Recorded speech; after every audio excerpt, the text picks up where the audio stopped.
नमस्कार दोस्तों, आज की कहानी है बहू का थप्पड़ भाग 2। नीलू ने उसे चुपचाप देखकर अपने साथ हुए रात की मारपीट को भूलते हुए पूछा, बड़ी शांत है, आज बताया नहीं, कैसा रहा बेटे का जन्मदिन। तभी नीलू की नज़र पुष्पा पर गई। तुमको यह चोट कैसे लगी? कहीं गिर गई थी क्या तू?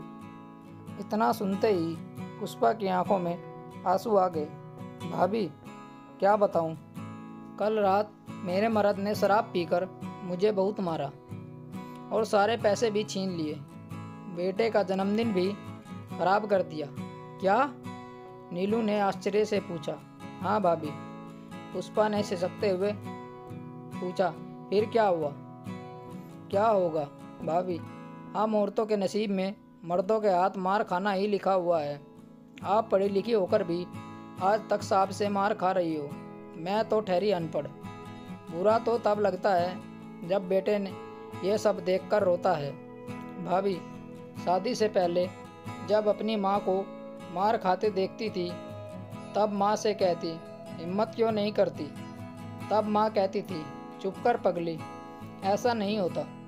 शादी के बाद पता चला वो वाकई बचपन था। हकीकत तो यही है कि औरतों को अत्याचार बर्दाश्त करने ही होते हैं। आज जैसे आप थप्पड़ के दाग छिपा रही हो।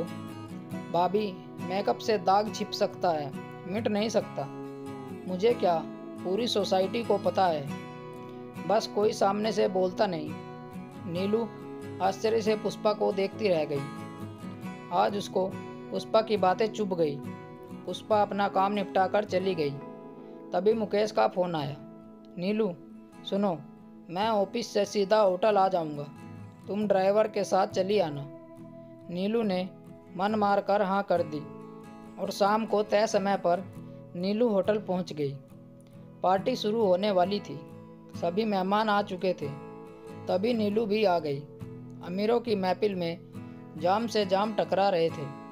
मुकेश की नज़र जैसे ही नीलू पर गई, वो उसका हाथ घसीटते हुए होटल के एक कमरे में ले आया। हाथ छोड़ो मेरा, मुझे दर्द हो रहा है। बोलिए क्या हुआ? मुकेश, मुझे कहाँ ले जा रहे हैं?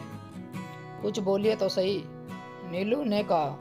इतने में मुकेश ने नीलू को गुस्से में घूरते हुए बोला, बेवकूफ़ गंवार औरत, तुम्हें मैंने बोला था कि अच्छे से पार्लर में जाकर मेकअप कराना और कपड़े पहनना, और तुमने क्या पहन लिया? कैसा मेकअप किया है?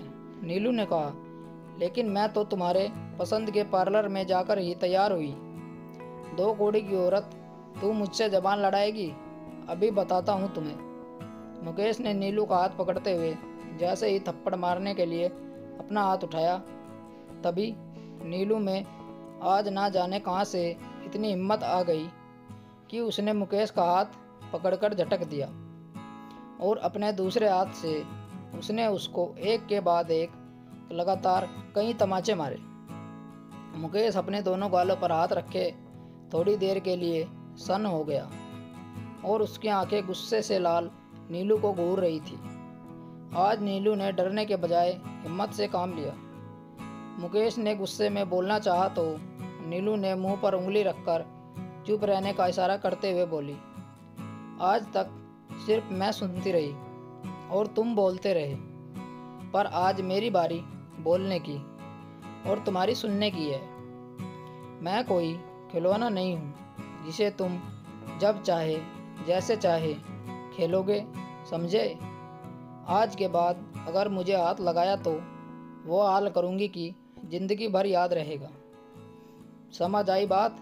मुकेश अग्रवाल, अगर चाहते हो कि पार्टी में कोई तमाशा ना हो तो सबके सामने तुम्हारी इज्जत बनी रहे, तो चुपचाप पार्टी में चलो।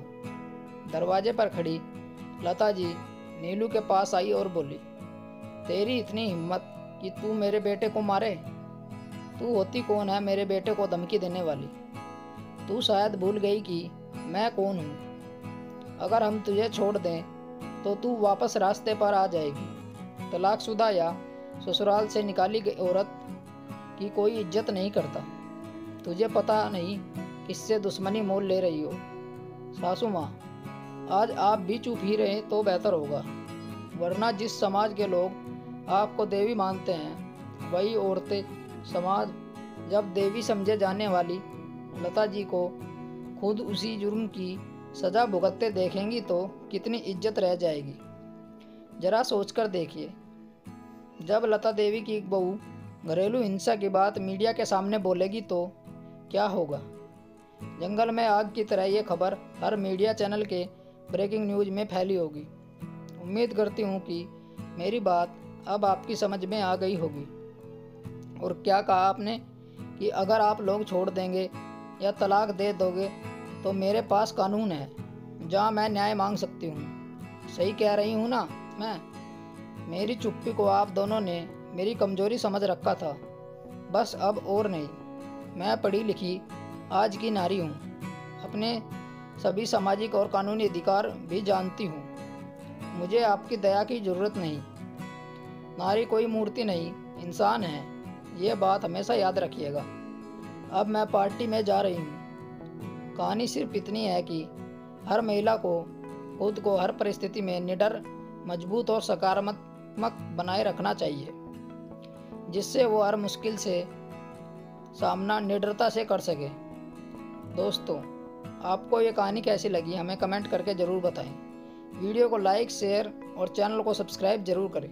मिलते हैं आपसे एक और नई वीडियो के साथ। तब तक बने रहिए हमारे चैनल के साथ। कहानी सुनने के लिए आप लोगों का बहुत बहुत धन्यवाद।